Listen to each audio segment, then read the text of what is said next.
Tēnā rā tātou, he runga te karanga tērā, tēnei te mihi atu kia tātou. I'd like to start with the karakia to open up the space and invoke the various energies and spirits that inspire us and draw us together. Karanga tapu te Māori tu te whiwhi ai waho puratia mai waho tēnei te Māori ka whakakiki, tēnei te Māori ka whakakaka. He Māori kei runga, he Māori kei raro, ka pō ka waho kei ki te whai ao ki te ao marama, ti hei Māori ora. Tēnei te miri atu ki ngā iwi, take o tēnei rohe o te taitokoro, o te taitokoro purino o te motu. Tēnei te mihi atu ki ngā karangatanga maha te motu. I'd like to start by acknowledging the tangata whenua of this area, this place, of the taitokoro, and of all of Aotearoa.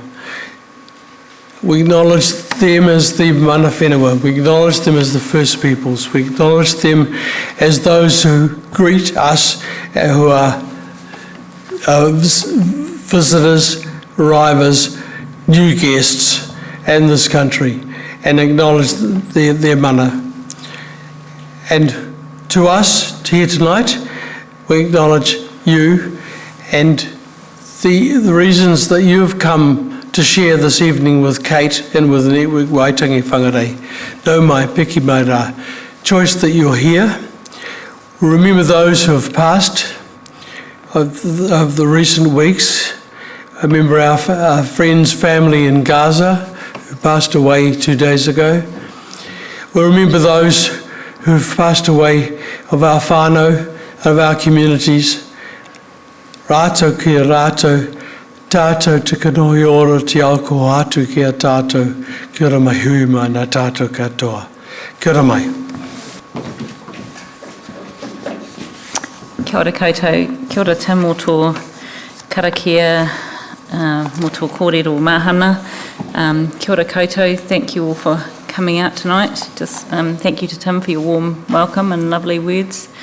I'm Yetta from Network Waitangi Whangārei, and I'm just here to give you just a brief background of Network Waitangi Whangārei for those who may not be familiar with our organisation, and just a little bit of a intro to the session and our speaker tonight. So Network Waitangi Whangārei started out in 1985 as out of Project Waitangi, which was set up with government funding leading up to the 150th commemoration of the signing of Te Tiriti in 1990 to educate our community about Te Tiriti of Waitangi, because it was felt that there wasn't a great deal of knowledge about the treaty at the time. And after the government funding ran out, the organisation continued, fuelled by the anti-apartheid, anti-racist movement, and in response to a challenge from tangata whenua to educate ourselves and each other as Tangata Tiriti. So there was a very committed group of people who held kaupapa for over 30 years. The Reverend Joan Cook was a mentor and teacher to many, and some of the Network Waitangi members here tonight have been with the organisation since those days. Susan and Les on the merch table, and unfortunately Pat, who's had to stay home due to a wasp sting, which is awful, and others of our members have too been with Network Waitangi for a very long time, and myself just 2 years, but I'm finding it a very good organisation to be part of at this time. So as I mentioned, started in 1985, so some of you who are good at maths would realise that makes Network Waitangi Whangārei 40 years old this year. We're not celebrating our birthday because we don't think it's a cause for celebration that we still need to be here, but we are commemorating it, and one of the things that we're doing is also transforming at the moment and looking from implementing Te Tiriti to what constitutional transformation could look like. We had recently had a wonderful webinar delivered to us by Professor Margaret Mutu, who did us the honour of running a webinar to help us commemorate our 40th year, and in it she talked about constitutional transformation and laid down a wero to Tangata Tiriti to sort of start thinking about what that might look like for us, because Māori have already done a lot of work on that subject with the Mātiki Mai report commissioned and facilitated by Moana Jackson and Professor Margaret Mutu. So there's a copy of that book for sale at the back of the room, and Pat and Agnes are running Mātiki Mai reading groups at the library to help people kind of explore and discuss that, so opening that conversation. You'll see that there are a number of people in the room wearing t-shirts with Tangata Tiriti standing with Tangata Whenua, and they are members of Network Waitangi, so if you wanted to ask any more about those things, please come and speak to anyone or talk to the lovely Les and Susan and Maureen at the merch table. And just before we carry on, just a little bit of housekeeping. If you need them and haven't already found them, the wharepakus are to the left as you came in. If we should need to evacuate, you can either go out the door the way you came in, or there is a second set of doors just off the kitchen there, and assemble in the car park next door. If you have not put your phone on silent, please do so. Just so that everyone can enjoy the session without interruption.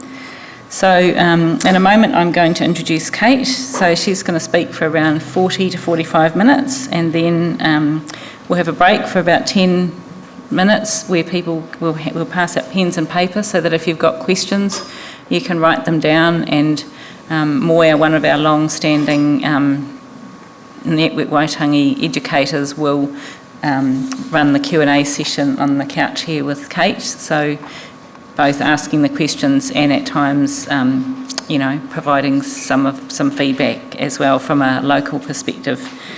The reason we're asking people to write down their questions is just it's easier for people to hear when they're all read through a microphone.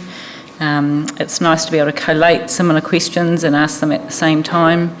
And some people are just not quite as confident as others at standing up in front of a big crowd asking questions, so it gives everybody a chance to have their voice heard.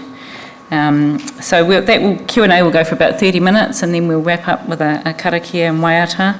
And you're welcome to stay and chat, have a little bit more to eat if you're still peckish, grab some books, t-shirts, look at the flyers for our upcoming events on the merch table.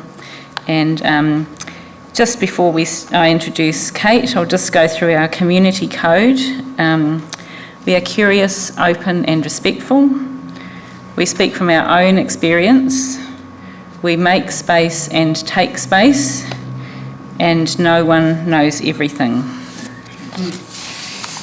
So I'll just introduce Kate. So Kate is passionate about figuring out what it means to be a good Pākehā Tangata Tiriti, and how best to contribute to an equitable Tiriti-based Aotearoa. So her first career was in IT, which involved co-founding one of Aotearoa's first web development companies and receiving the ASB Businesswoman of the Year award and the New Zealand Order of Merit along the way. Her second career was in philanthropy, including roles as CEO of the Todd Foundation, Chair of Philanthropy New Zealand, an independent committee member of the Ngai Tahu Fund, and co-founder of Te Mukurau, a small co-governed philanthropic trust supporting Te Ao Māori and anti-racism initiatives. So Kate currently works as a Pākehā co-facilitator for Tūmanako Consultants and volunteers with the Tiriti Action Group Pōneke. She is a blogger, board member and keen learner of Te Ao Māori. She lives in Whanganui Ātara, Wellington, where she and her husband have 3 sons, a dog, a cat and 5 chickens. So now more than ever it's important to reach out beyond the bubbles we live in, to engage honestly and respectfully, and to actively build support for Te Tiriti. So Kate's practical talk aims to boost both our confidence and our toolkits for navigating these important conversations well. So please welcome Kate Frykberg.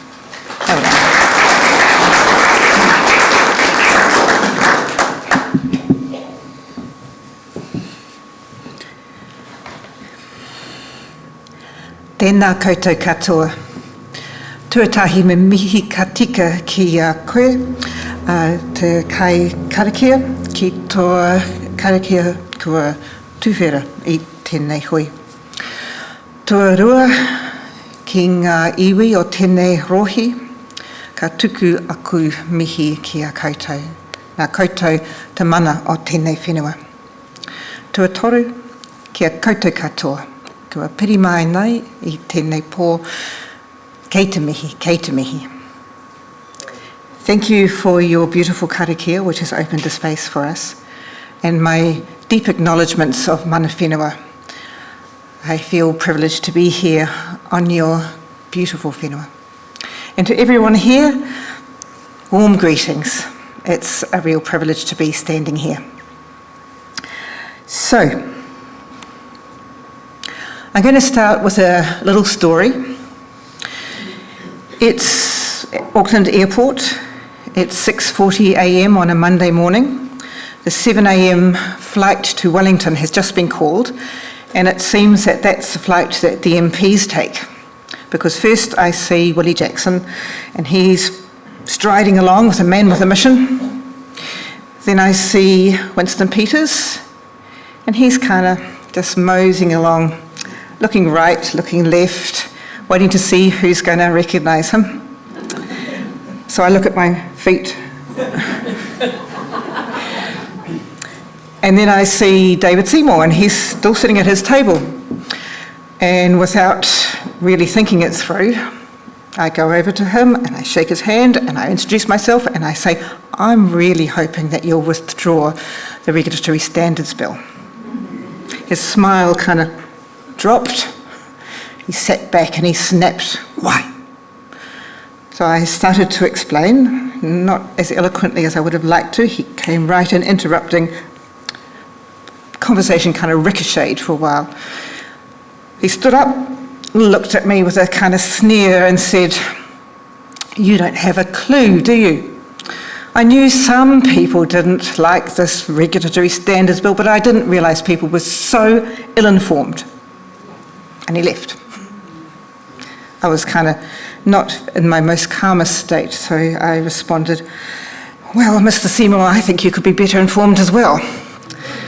And that was it. So, why do I tell this story?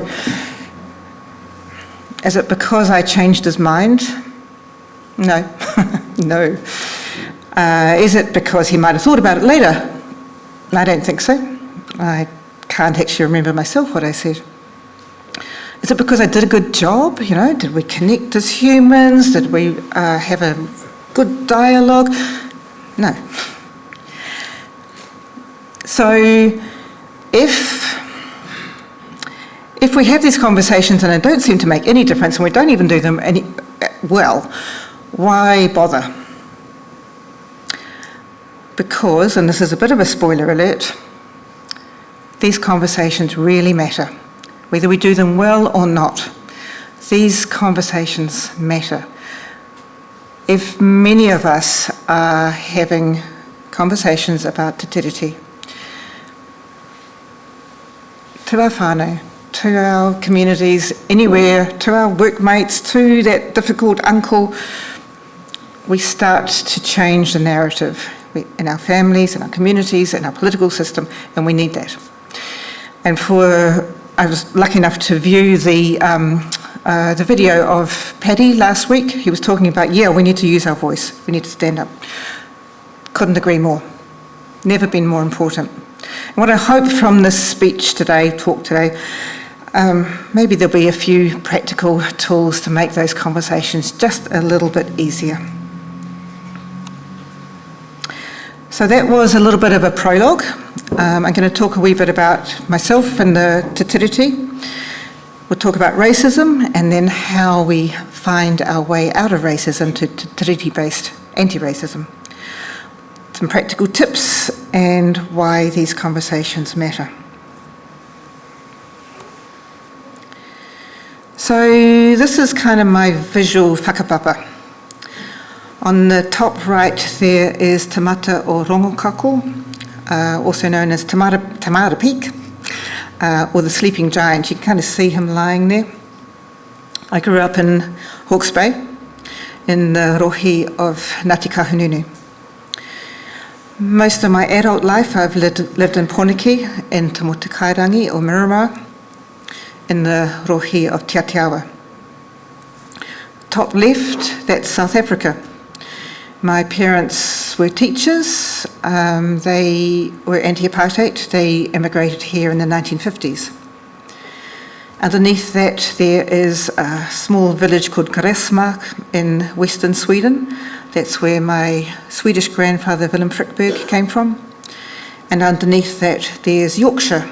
The rest of my ancestry is from England and Scotland and a wee touch of Ireland. So I'm a first generation New Zealander, and I feel so grateful to be here. I really deeply love Aotearoa. I don't want to be anywhere else.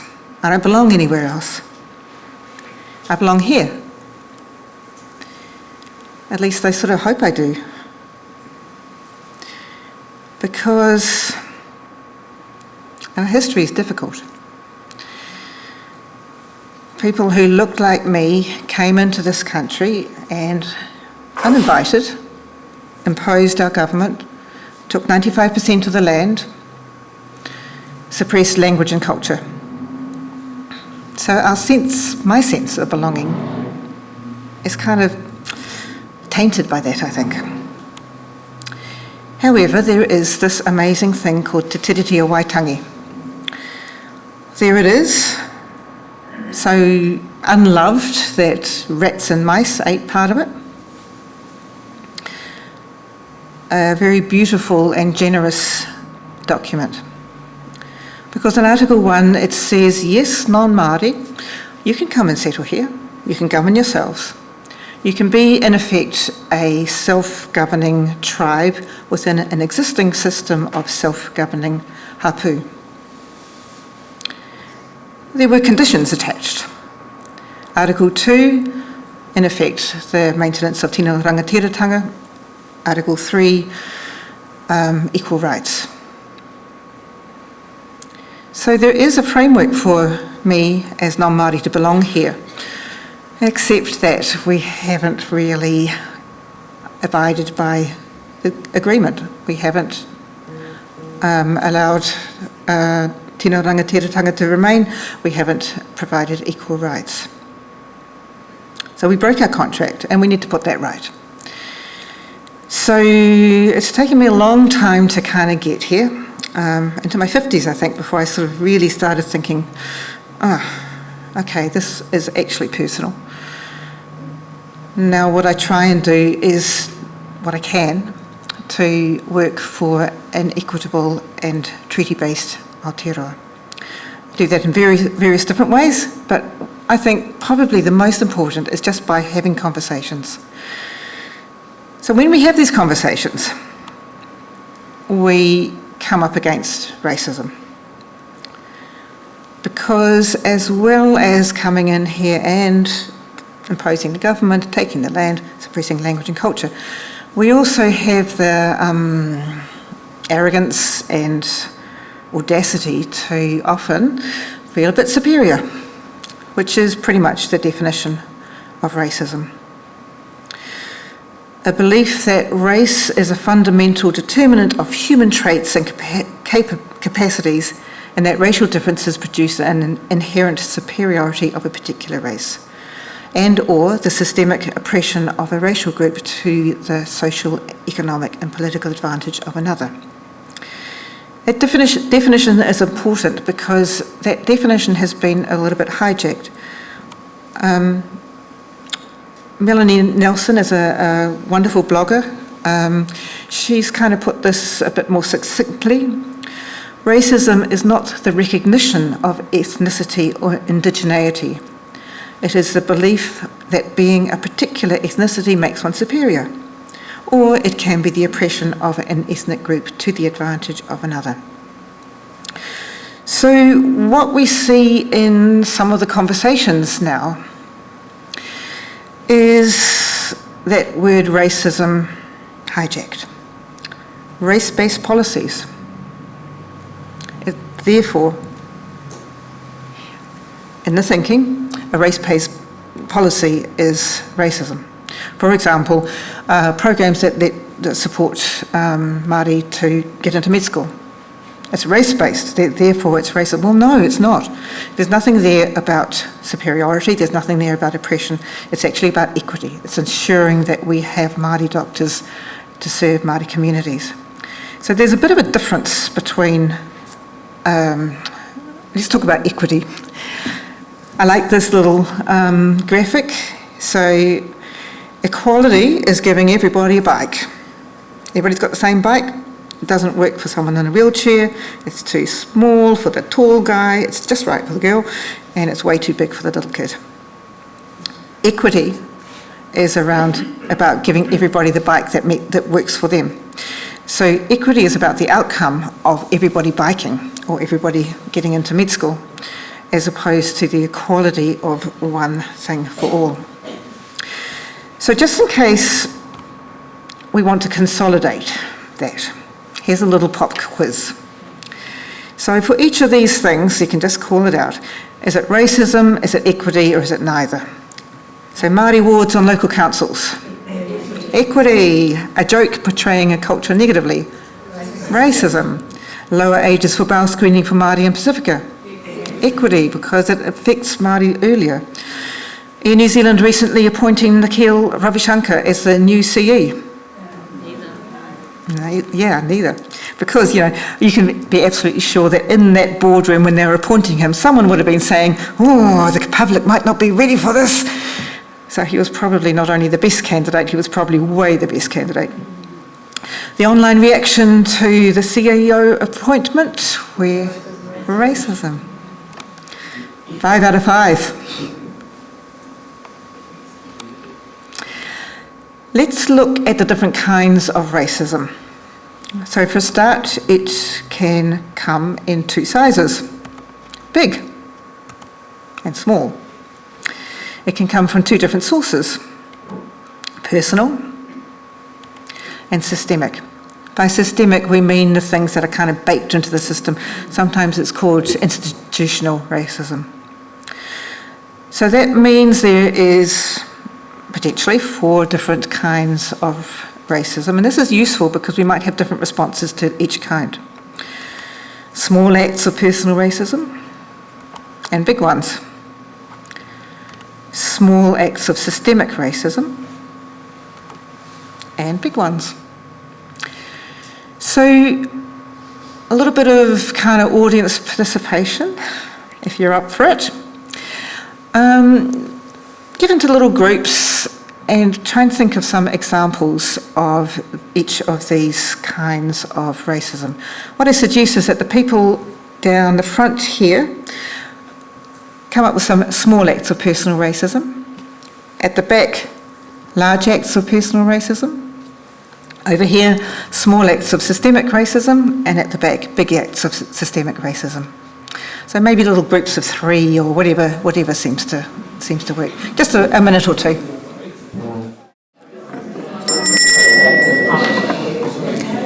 Kia ora tātou.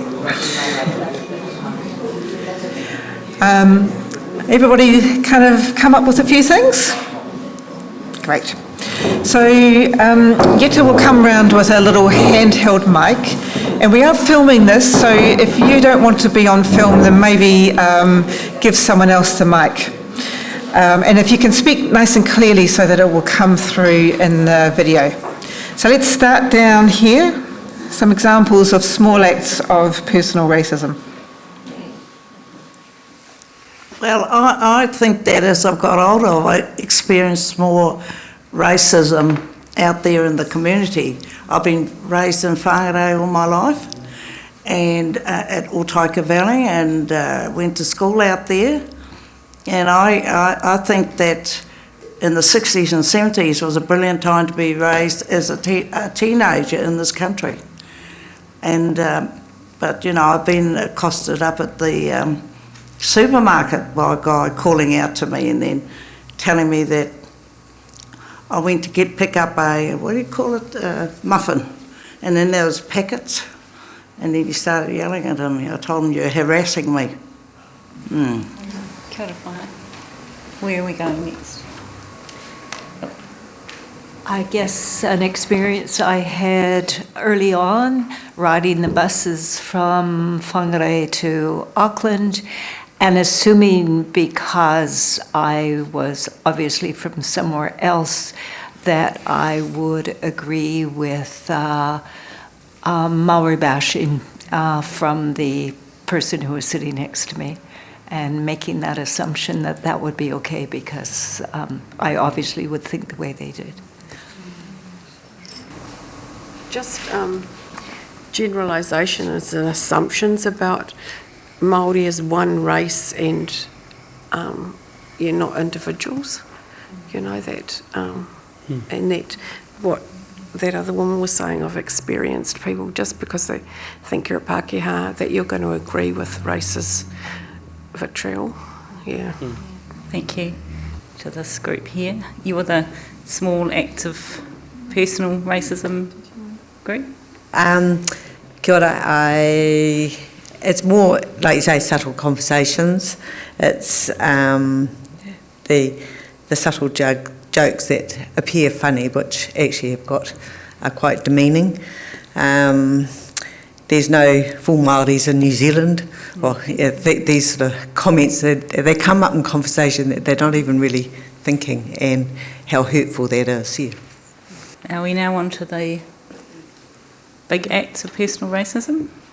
Okay, so one that we had to think about was partnerships between people, bringing home a person who did not fit, the ethnicity of your whānau, and of course the implications for any children of that union starts getting rather large.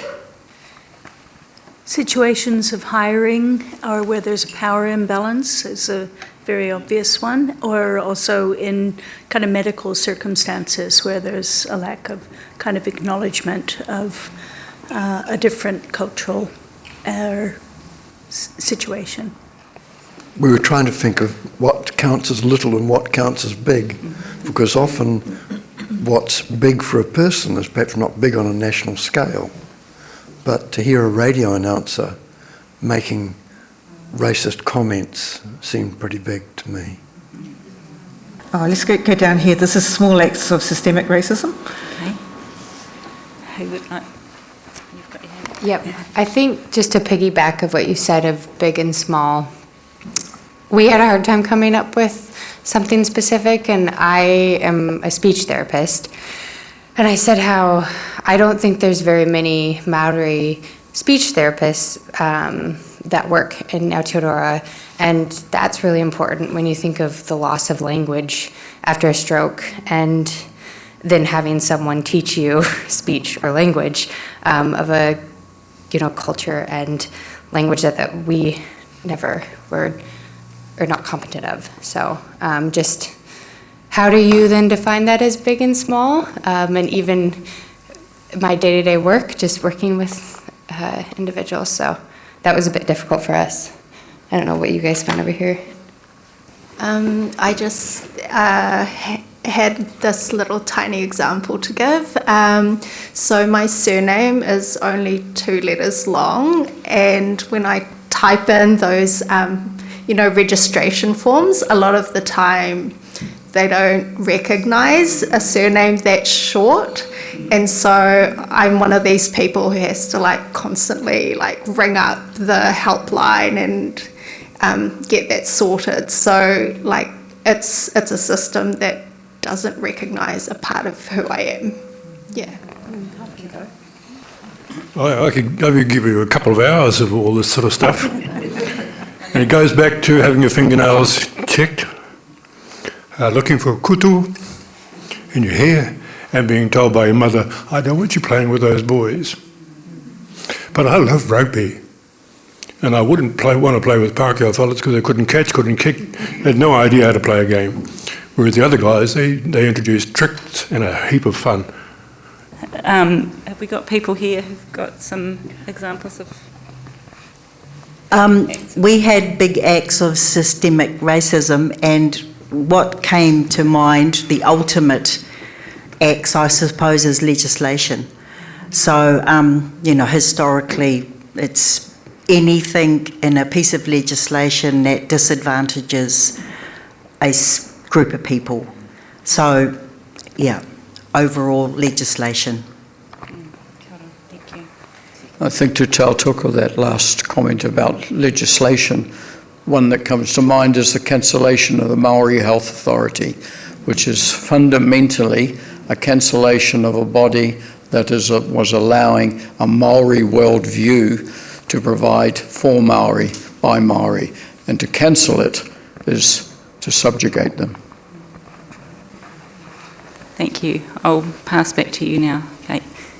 Thank you so much. Oh, there's such a lot of richness there.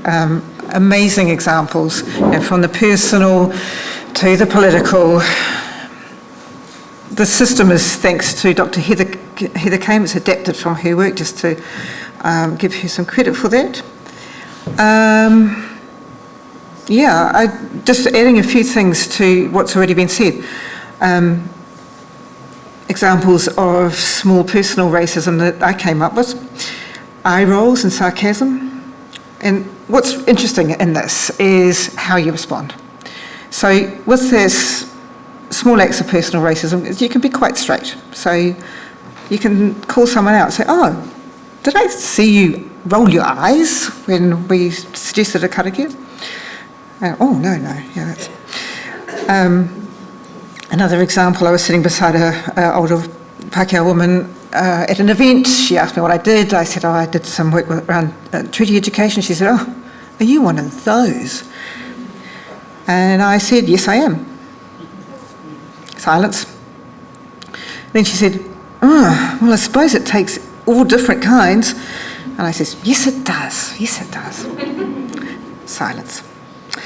And then actually we had quite a nice conversation. She was kind of worried about her grandchildren because they were not that useless, and she was blaming the education system that had too much Māori stuff. Anyway, we had a really good conversation. But just actually being straight opened up that conversation. The extreme act of large personal racism is like the mosque attacks, where people were killed because of someone's hate. Now, there's smaller acts which you're more likely to hopefully come across. People talked about hiring processes, rental processes. Down at the bottom right, store detectives. In a room a while back, every single Māori and Pacifica person in that room had been followed by a store detective. Only one Pākehā had. And yeah, there's so many examples of large acts of systemic racism at the moment. They're coming at us like a tsunami. The cancelling of the Māori Health Authority, the Regulatory Standards Bill, te mea. But we actually know what to do with those, eh? So the hikoi came through, Whangārei. Who was on it? Awesome. Yeah, I was on it in Poiniki, volunteering at the railway station. What an amazing thing. What an astounding, joyful, powerful thing. We know how to deal with the systemic stuff. Other examples are the submissions on these bills. There was a really interesting example just last week with Internet New Zealand, where there was attempted hostile takeover that wasn't allowed. I can tell you more about that in questions if you want. When we mobilise, we can make change. The point of this, though, is that there's different kind of responses depending on the kind of racism. So, if we want to move out of this, if we want to move to a treaty-based equitable Aotearoa, what do we do? First, we look in the mirror, because we are actually all have a little bit of this. It's okay. It's okay. It's okay to have thoughts which are not actually good thoughts, so long as you catch them. Yeah. Here is a very nice quote. The beauty of anti-racism is that you don't have to pretend to be free of racism to be an anti-racist. Anti-racism is a commitment to fight racism wherever you find it, including in yourself. That's from a Black American writer and activist. I think it's very helpful because, racism is not an identity, it's a behaviour. And we can catch our own behaviours and we can change it. How? It's like dental hygiene. It's something that you attend to every day. It's not like you can do one treaty workshop and then you're fixed for life. It's something that we need to be conscious of all the time. And I really like this little picture of someone with spinach in their teeth. This is from a really very cool Vietnamese American blogger called Vu Le, also with a 2-letter surname, so probably has the same problems. If someone tells me, oh, Kate, you've got spinach in your teeth, I go, oh, no, thank you for telling me. And maybe I might have to go to the bathroom and, use some dental floss or whatever. If someone says, oh, that was racist, we should be saying thank you because they've pointed out a behaviour that we want to change. Racism is also a bell curve. In the middle we have what some people refer to as the persuadables, people who can go either way depending on the conversations, depending on what's perceived to be socially acceptable. Really important that we move this bell curve towards treaty-based anti-racism, especially at a time when it's been pushed back this way. How do you actually do that? What is the attitude changes that has to happen at each point from A, B, C, D, E? I'm going to share with you something which I haven't really shared particularly before, and I'm still working on it. See what you think. So here's person A, Alan, at one end of the bell curve. Alan says, someone said it before, bloody group, always racist slur. Alan sees others as inferior and or threatening. Alan is actually the personification of that definition of racism. So what do you say? What do you say to Alans? It's not very easy talking to Alans, but we do want to say something, because if we don't, then we let it pass. And that could be as simple as saying, oh, I don't think that's funny, or I don't think that's not a good thing to say, that's disrespectful. Or you could kind of try and engage and say, oh, that's not my experience. What makes you say that? Person B, Brian. One step along the bell curve. Brian says we're all New Zealanders, one law for all, Kiwi not iwi. It's not okay to say, except that Brian has taken quite a large step from Alan, because Brian is recognising the shared humanity. He might kind of have a assimilative, white-centric view where everybody should be like me. However, he's recognised the shared humanity. He's got all his blind spots. He doesn't see diversity, colonisation, the central place of Te Tiriti Waitangi. But he has moved. So I was talking to someone who looked very much like Brian. He said, but we're all one. I don't understand it. When I say this, people say I'm racist, but I just want harmony. And he was bewildered. So, yeah, I get it.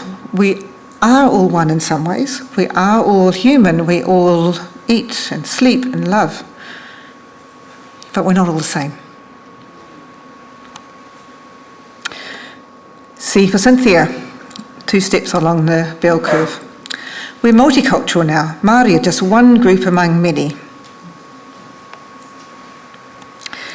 So the good thing about Cynthia is that she has had an attitude change. She recognises diversity.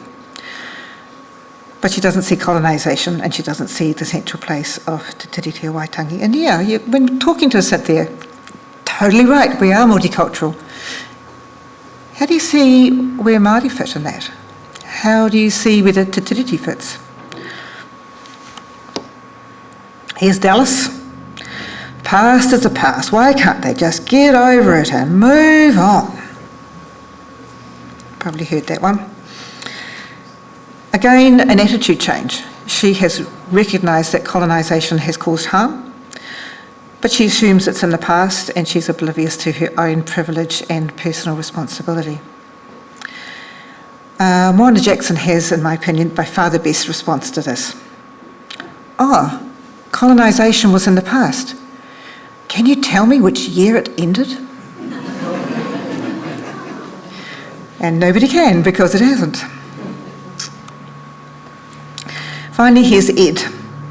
Ed says it's time to honour Te Tiriti and to support tēnā rangatiratanga.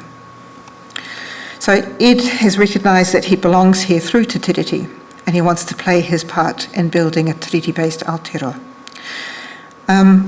It's not like Ed's the perfect person. Ed will have his blind spots.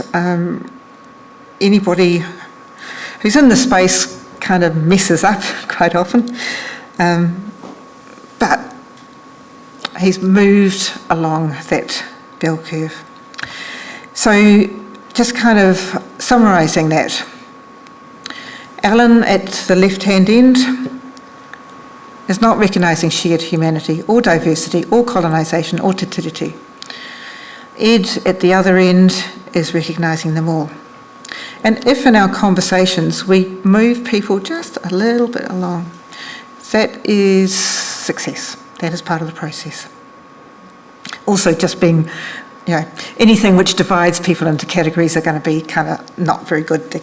We jump all over these categories, sometimes in the same day, but still it's maybe useful for when you're having conversations.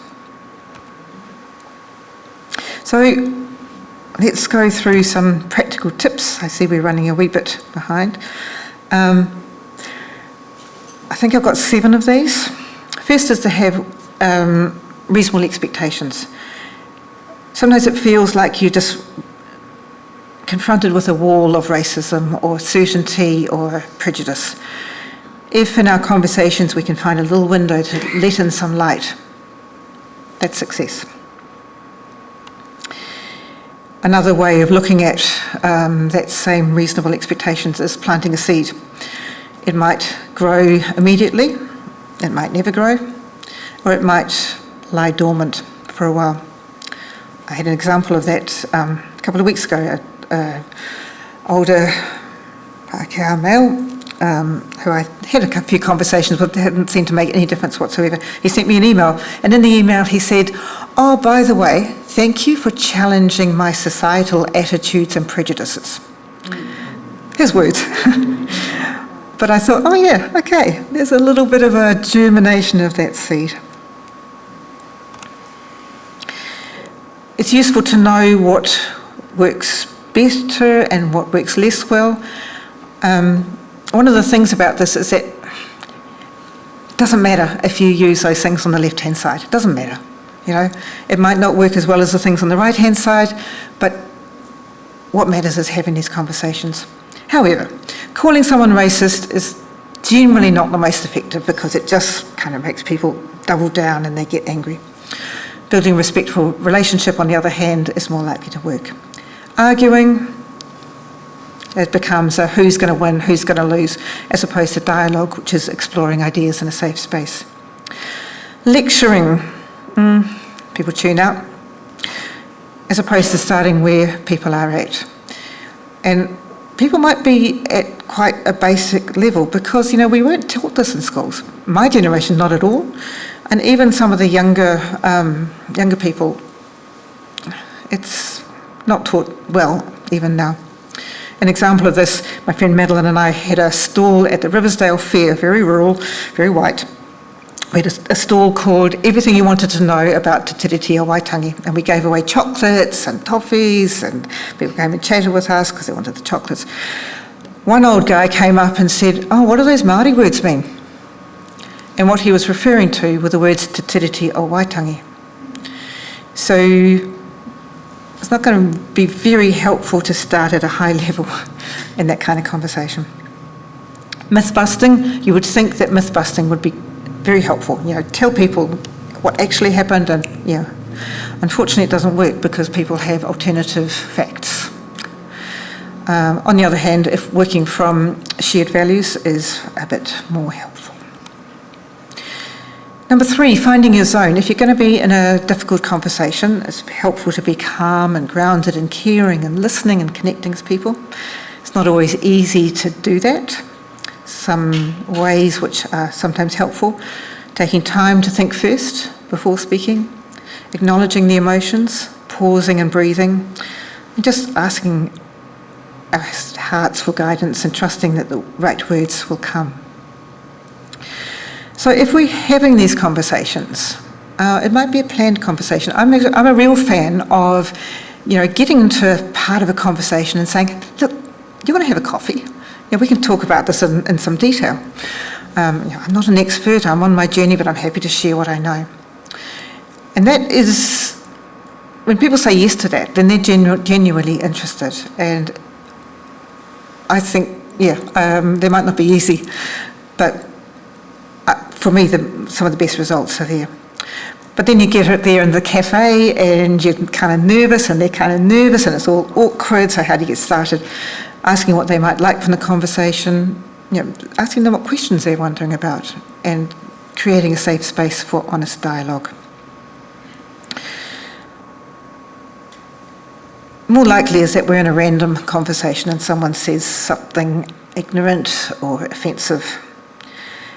It's useful to check it out, to say, did I just hear you say?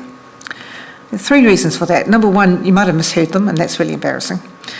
Number 2, it gives you a little bit of time to think about how you might respond. And number 3, it signposts for them that, maybe this wasn't quite as okay as I thought. So it signposts the fact that there might be a conversation coming up. And asking curious questions. What makes you think that? Also, there's going to be times when people say things and you just don't want to engage, but also you don't want to let it pass. That joke isn't funny. Someone at lunchtime came up with a beautiful suggestion. Not only that joke isn't funny, ask them to explain why it's funny. Really like that one. And just simply saying, it looks like we think very differently on this one. Here's some tricky situations when you're stuck for what to say. Let me think about that for a moment. Just own the fact that this is hard. That's okay. And then just going back to that question, what makes you say that? Sometimes people get angry or emotional, and naming that's helpful for both them and you. I see you find that worrying. You sound a bit angry about that. When people are saying difficult things, often they're othering. When you hear people say they, that's a really good pointer that someone is othering. So a way around that is to make it personal. Do you have anyone with Māori whakapapa in your family or your friends? Oh yeah, my niece, she married a Maori guy. What's his name? John. What's John like? From there you can start to make the objectified group something personal. And changing tack when things are getting heavy, just reframe it to a positive. So, it could be asking them what they admire about Māori culture, or you could just change tacks completely and take centre stage yourself. Say, the things which I really love about Te Tiriti, or whatever it might be. When you're coming to the end, here's some ways to extract yourself. It sounds like there's some things we agree on. That's really, really useful, because even if it might be a small thing, that consolidates whatever attitude shift someone might have made. I had an example of that a little while back with a staunch ACT supporter. He was he was pretty full on. But at the end of the conversation, he said, it's really, there's no doubt that Māori was screwed over. And that was a win. Didn't seem to change anything else he thought, but never mind, that seed was germinating. It seems like we see some of these things very differently, and that's fine. I really appreciate you taking the time to talk, and I'm always happy to chat again. That's important, because mostly these things are not one conversation. And then can I lend you a book or something useful? So you're keeping the communication lines open. 3 reasons why these conversations matter. Being an upstander, not a bystander. It's Pākehā work to address Pākehā racism. It's not fair to us as of Māori. In fact, it's sort of no-win if you're Māori. If you actually try and explain it, you might be labelled the angry Māori. If you don't say anything, well, you just let it go by. We need to fix up our own act. Reaching beyond our bubbles. We are quite a lot in our bubbles, whether it's online or in our communities.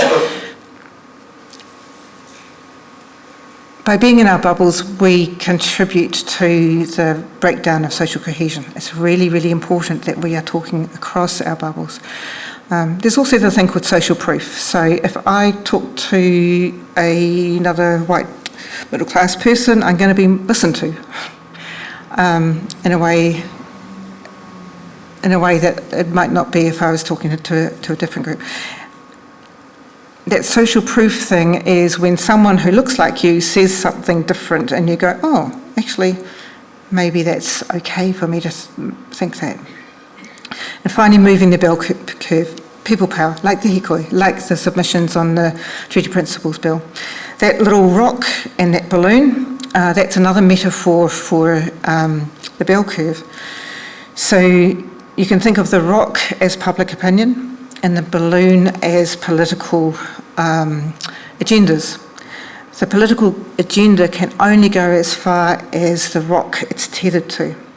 So if we want to change the political agenda, we need to move the rock. We need to shift it to the treaty-based anti-racism end. And it's particularly important now because somehow some people have been quite effective at moving it back the other way. So in summary, it's never been more important to have tricky conversations about Te Tiriti. Why? Because the small progress we've made in honouring Te Tiriti is being rolled back at an alarming rate. And, Te Tiriti and Te Ao Māori are under attack. So we need to use our voice. We need to have these conversations. We need to stand up and be counted. It's okay if it doesn't go very well. For a start, it gets better with practice. But if enough of us are having enough of these conversations, then through those conversations and through our relationships, we move that bell curve and we build the Aotearoa of the future. And what does that look like? I'll give the last words to Dame Whina Cooper. An Aotearoa where all our people can live together in harmony and share the wisdom from each culture. Nō reira, tēnā koutou katoa.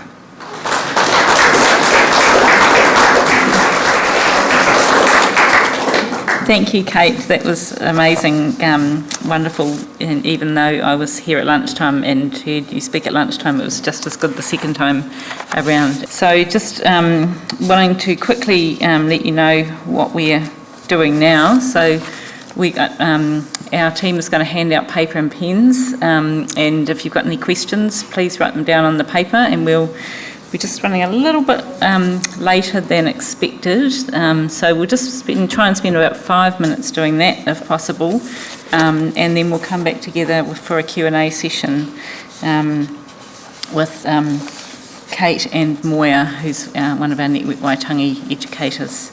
So we're going to start doing that very shortly, and the pens and paper are at the back there with Agnes. So you can stay in your seats and we'll hand them round.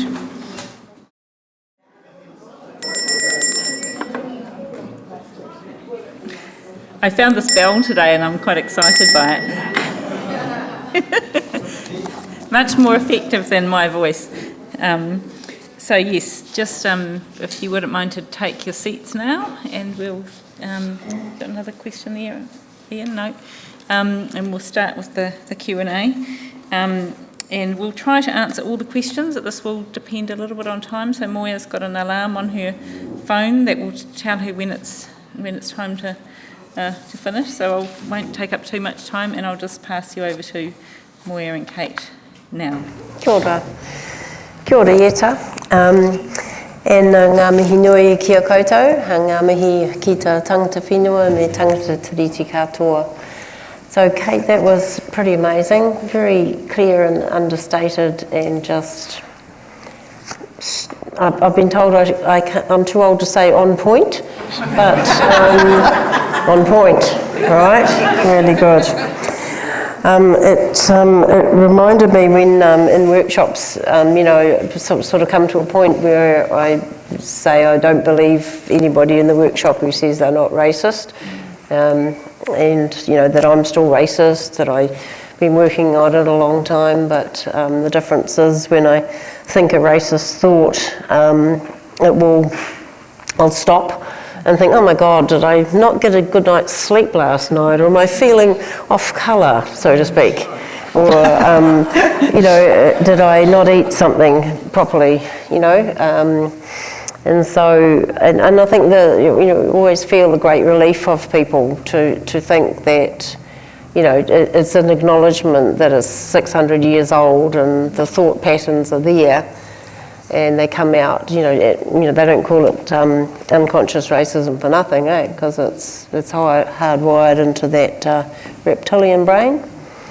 So yeah, it's okay as long as you stop and think, where the hell did that come from, you know?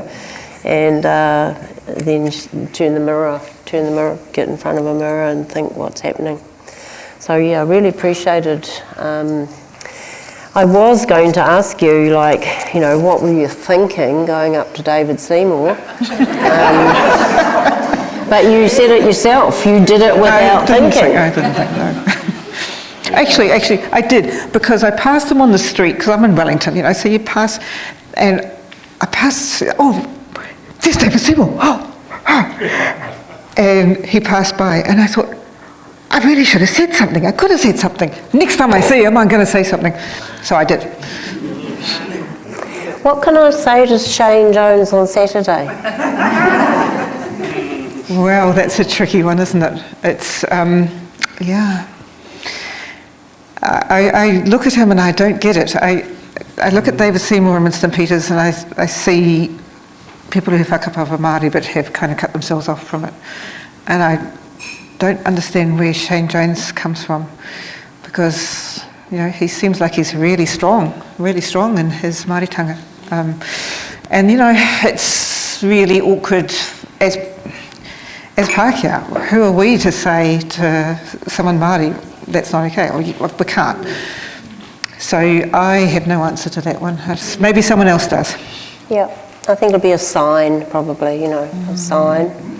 Yeah, that's always easy to articulate. And of course he was a member of Ngā Tamatoa. Yeah, I didn't even know that. Back in the day, yeah. He was right in there, yeah. So someone's saying, so clear and relatable. I found your resources very easy to frame what can be tricky situations. Have you an online presence that I can tap into? Oh, I do. I have a blog. I'm not very good at doing it very often. In fact, actually the most recent one is pretty much that story of my conversation with David Seymour. But yes, it's kate.frykberg.co.nz. If you search, you should come up with it. And we will have it on the Network Waitangi Whangārei.org.nz website, and so we'll hopefully be including some links into that and the PowerPoint as well. I understand. So yeah. Sometimes I freeze and get angry when racist comments and jokes are made in front of Māori. Tips for this? What if derogatory comments are made from Māori by Māori? That's that same one about Shane Jones. Yes. I think there's two questions there. The first one about freezing, yeah, I totally get that. I don't know about you, but I have this thing in my... that awful thing has been said. It's okay. You just breathe. And then you say something. And anything you say is going to be better than nothing. That's not funny. That joke's not funny. You know, oh, I don't think that's okay. Really? Really? That's what you think? Oh, what makes you think that? Doesn't matter what you say, but say something. And then the one, if Māori are being racist to Māori, you know, my workmate Haimona talks about a measure of how successful colonisation is when the colonised starts speaking the language of the coloniser. And that's really tragic. I don't know, yeah, as Pākehā we get this wrong all the time. And it would be wrong to go and try and get in the middle of that, I think. I think personally what I probably would do is go up to the person who had been attacked and say, oh, that felt really awful. I'm really sorry that happened. Is there anything I can do? But I probably wouldn't stand in the middle of it. I don't think that's my role. Not sure. Don't know what the answer is really. So, do you think some of the fear people experience is a trauma response to their sense of identity as a Kiwi being challenged? Read that one out again. Do you think that some of the fear, because racism is just fear of the unknown, isn't it? Yeah, and so the fear people experience is a trauma response to their sense of identity as a Kiwi being challenged? Yeah, I think so. I think part of that maybe is a fear that if we were to let go power, then Māori might do to us what we did to them. That's not going to happen because Māori have always been staunch supporters of Te Tiriti. It is a system which says we'll be together. Māori I don't think would be as horrible as we were. But I think there is also in my own sense of, I suppose, fragility about my sense of belonging. I think the fact that we all know that we are here under questionable processes means that our sense of identity here is a little bit fragile. And how do you respond to that? You can respond to that by doubling down and going, yeah, I'm a Kiwi, I've been here 6 generations. Or you can say, I'm a Kiwi, but there's something I need to put right. So yeah, I think there is fear, I think there is insecurity, and I think that does fuel some of the racism we see. How do you handle these interactions? Conversation. I mean, if you can create a safe space where people can express that, see what happens. Yeah, it's that white fragility, of what do you send your Pākehā child to wear in the ethnic day? Yes. Yeah, at school. What is that? Is that Jandals? Or what do we sing when we go overseas? Oh, yeah. It's a waiata. Oh dear. Yeah. So here's a deep one. What questions should I ask myself to unpack and unravel my own internalised racist views? Well, I think a really useful thing for everybody is a treaty workshop, and actually not just one. Someone talked about them as like a warrant of fitness. So do them every few years. You're having one very shortly. So that's always useful, is to just ensure that you're continuing to learn. What else can we do? Asking for feedback. Finding other people who are on the journey, because we're all in the journey, it's none of us have got this right. finding people who are travelling, as you have in the wonderful Network Waitangi Whangārei, finding other people who are kind of struggling with these same questions. There is a really good course that my friend Madeline Taylor runs called Waking Up to Whiteness. She's only running it in Wellington, but I'm sure she'd come up here if you asked her.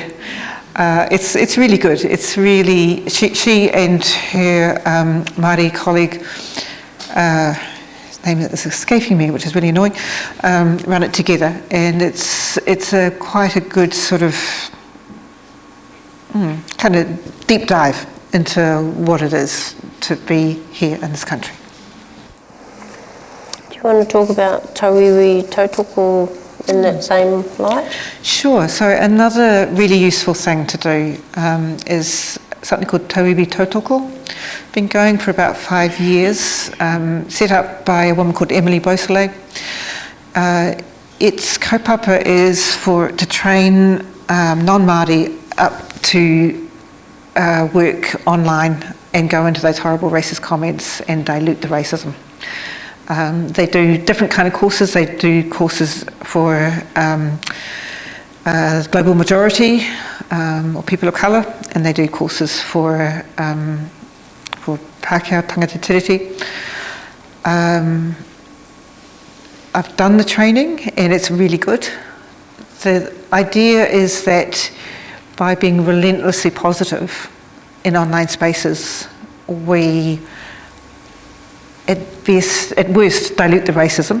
So it's not like when you look at it you think everybody thinks that way, and at best hopefully you can engage and maybe move things a little. You can do it quite easily in that you can just like the positive comments and say, oh, I think that appointment of the new New Zealand CE is wonderful, just like positivity, or you can try and engage. So that's another good resource for this kind of thing. There's another one called How to Speak to Your Racist Uncle. Also useful. They do a lot of role plays, which is always good. Is that online too?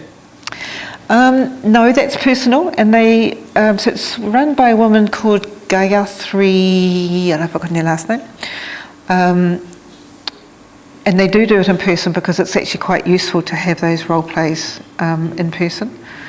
I imagine they'd come up here if someone would, be able to fund it to happen. They do it on pretty much on a voluntary basis, so it's sometimes tricky. I'm just presuming that one was written by a Pākehā, but so sometimes that compare the othering might be useful too. As like when you think of all the tangas in Māori culture, the tikanga, and then checking with against those, so somehow. But being in relationship is clarifying, isn't it? If you're examining, what would somebody who was operating out of manaakitanga do in this situation compared to what I've just done, or something like that? That's a great idea. Compare and contrast your frameworks, your cultural frameworks. How do I answer someone who thinks Māori wards are segregation? Oh, yes. It's that equity thing, isn't it? It is equity. Māori wards, oh goodness, they're such a small thing, All they are is a seat at the table, at a council level. We know that there isn't Māori representation on councils generally, for the same reason that councils put in place Māori wards so they get a rural voice. They put in place Māori wards to ensure they get a Māori voice. That's all it is. All it is just ensuring we've got voices around the table. Why people are getting themselves so upset about this is just beyond me. It's not segregation, it's equity. It's ensuring people have a voice at the table. And our tables are better for it. Yes, and I just notice I keep giving the Keep Māori Wards badges that I keep putting on and keep giving them away to people. So if you need to restock at the merch table at the back, get a few, one to wear and one to give away, otherwise you'll find yourself badgeless in a time of crisis and, a teachable moment, and there you are without your badge. I tell you, we're really good badge makers now. We made them, I'd love one. Yeah, you can have several. You can have the Te Ao Māori version or the trippy version, which has been called the trippy version, or the straight version. So it's up to you. Do you think the current pushback against Te Tiriti is a pendulum swing, or is systemic racism going to increase? And there's a little bracket here, the pendulum swing caused by anxiety about Māori growing in power. Is this an idea about Māori growing in power that somebody has? Because it's not actually the case, is it? Or the education, so no more just all lower class? Is that what? Okay, there's lots in that question. I really hope it's a pendulum swing, because I want it to swing back the other way really quickly. I was talking to someone the other day who said that her take was that there was kind of a concerted overseas movement to move things. I mean, it might be conspiracy theory, I don't know. But her take was that in the first Trump era, Jacinda Ardern was seen as the opposite, and there was a concerted international effort to discredit her and bring her down. I don't know whether that happened. Well, I don't know whether it was an international group, but she certainly suffered hugely with death threats to her and her children. When this most recent government was elected, there was a flooding of the zone in terms of legislation.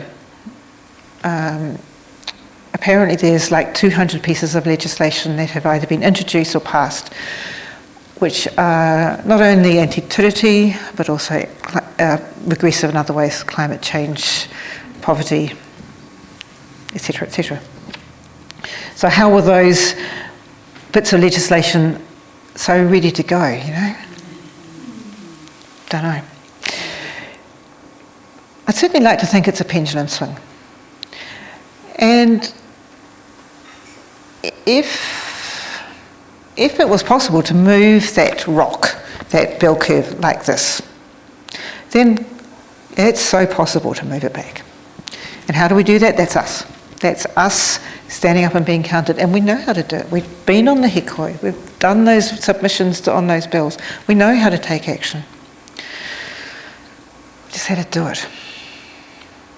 And sometimes it seems a bit hopeless because there's so much legislation after legislation. But we're powerful.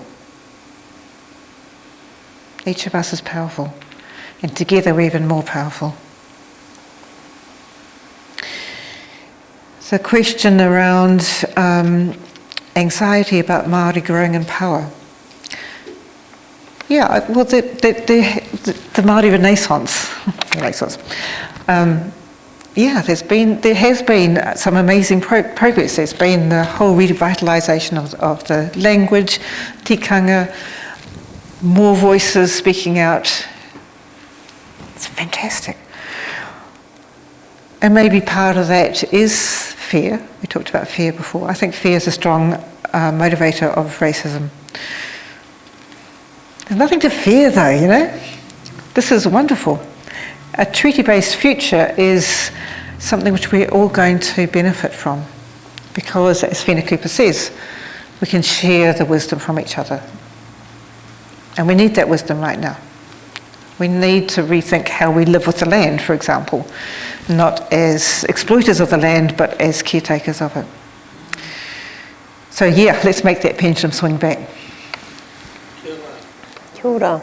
Kia Kia ora, kia ora. And maybe the very last one. Has MMP amplified minority voices of racism? Not thinking of anybody in particular. Yeah, I would actually say that it's probably a good thing overall. When I look at my husband's American, although he's renounced his citizenship, when I look at American politics where there's only two choices, there's nowhere to go. There's nowhere to go if you don't like the two choices you have. And it's really polarising, it's them and us. We have under MMP at least the opportunity to have many voices heard.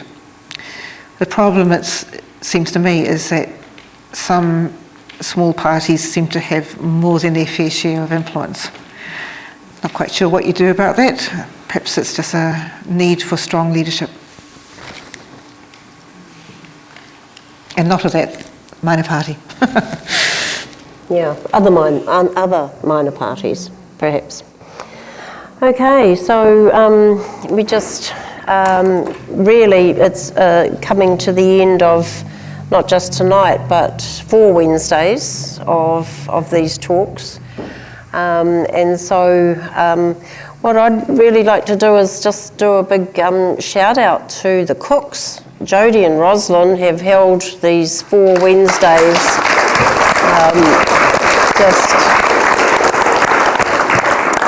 just beautiful food, healthy food, always heaps of it. So thanks so much, Roslyn and Jodie. It's a massive thing to cook for large groups of people and to just keep it coming. And thanks to Les as well on the, holding down the merch table.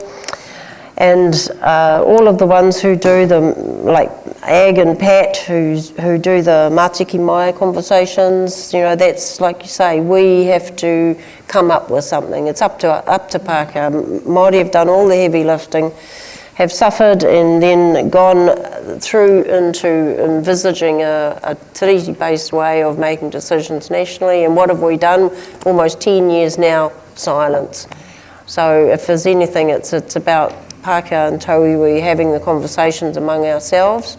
People's inquiry, do you reckon, Kate? Nice. People's inquiry a la Marilyn Waring into a Pākehā Tauiwi response to Mātiki Mai, because governments aren't doing it, so we should, just as a matter of respect. Do that? Okay, we'll do that. Can you organise Wellington for that? Got it. Okay, and so I think over to you, Yeta. Kia ora Moya, and thank you to Kate and Moya for your insights, and to our wonderful audience. We're so grateful that so many people have turned out to these 8 events over the past 4 weeks, and just reiterate our grateful thanks to Jodie and Ros and all the helpers in the kitchen, because there's been quite a few. People who've put the chairs out, put them away, and Kate, who's the last of our wonderful speakers. So we do have workshops coming up, 2 Introduction to Te Tiriti workshops, Friday the 22nd of August and Thursday the 13th of November. We've got a Mātiki Mai reading group starting on the 23rd of September in the library. That's 4 sessions on either Tuesday or Wednesday mornings. Tuesday mornings, thank you, Ag. And also an Unsettled Bliss reading group. So Unsettled Bliss is book by Dr. Elizabeth Cook down the back there, and she was the first of our speakers this year.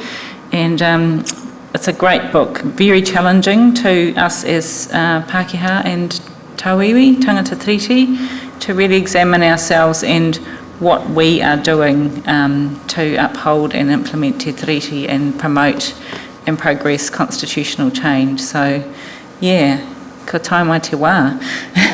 The time has arrived, I think. So I'm just going to give a wee gift to you, Kate, and then our, in the spirit of practice, wax on, wax off, Network Waitangi are going to get up and do a waiata for you all, and then Tim will finish with a karakia. So just one more time, thank you to Kate.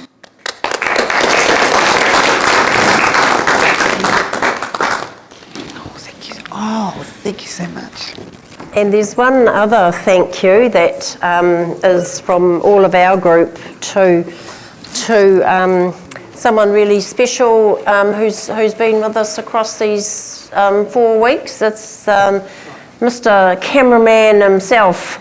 And Neil spends heaps and heaps of times between these sessions editing them into deliverables for website uploads. Right, so I don't know what that actually means, but I'm sure it's a huge amount of work, and one of our members came up with a big thank you to you, Neil, in recognition of all the background work and the incredible skill that goes in that only a dad of alien weaponry could possibly pull off. So, kia ora.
Kia tātou, e uronga te karanga o tēnei rawa, ngā mihi kia koutou, ngā mihi kia koe i te whaia, tēnā koe, tēnā koe, tēnā koe. To finish with a karakia of bonding, of unity and solidarity. Whakamaua te kōrero, whakamaua te wānanga. Whakamaua kia ranginui e tui honei, whakamaua kia papa tuanuku, takatoa kene, whakatina ki te tūmuru te maramatanga, whakatina kia tina, haumi e, hui e, tākia, kia ora mai tātou. What brought you out here tonight? You actually did it. I met you at the meeting, the hui, a fortnight ago, and you gave me a little pamphlet, and I went, and we had a little kōrero about that, and I went, I'm very interested, I'm very keen, and I'm here. Thank you. And what was your biggest takeaway from the kōrero this evening? Reinforcing what I believe for tau iwi is to be the bridge, have open communication, breathe, don't get angry, educate, educate, educate. Thank you, thank you. And I'm glad you came along. What brought you out here tonight? My niece. Very good. Who brought you out then, I should say? Annie, yeah. Yes. Yeah. And we did come to one in the library. Fantastic. My sister Sue. Yep.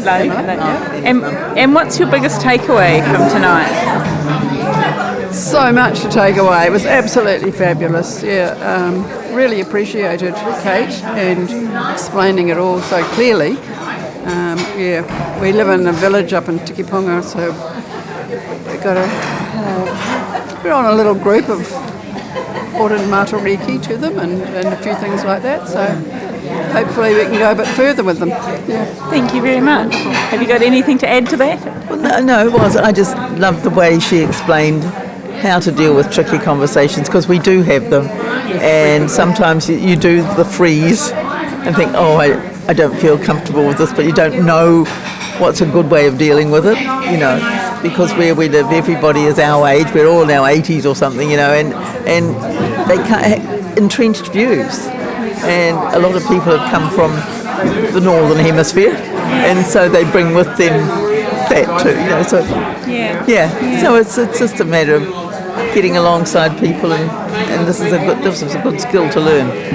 Thank you very much. Thanks for coming. What brought you out here tonight?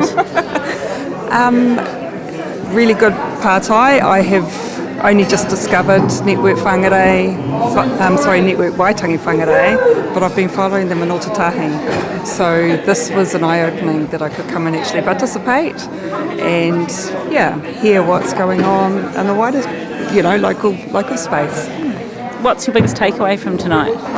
How to respond to racist slurs, because you come across it, and often I'd freeze, and even just take away something where I feel like I've got something in my kete to be able to respond in some way, which is essentially challenging it. What brought you out here tonight? I just wanted to work on myself and do it, learn more and sort of maybe get rid of, known prejudices that I may have, even although I like to think that I'm very pro-Māori and, just awareness really, yeah. And what's your biggest takeaway? I just think it's a journey. I just think this has made me want to do more things, more treaty workshops, and because I work with children and live in a mainly Māori community and work in a mainly Māori kindergarten, and we're New Zealanders, it's part of our culture.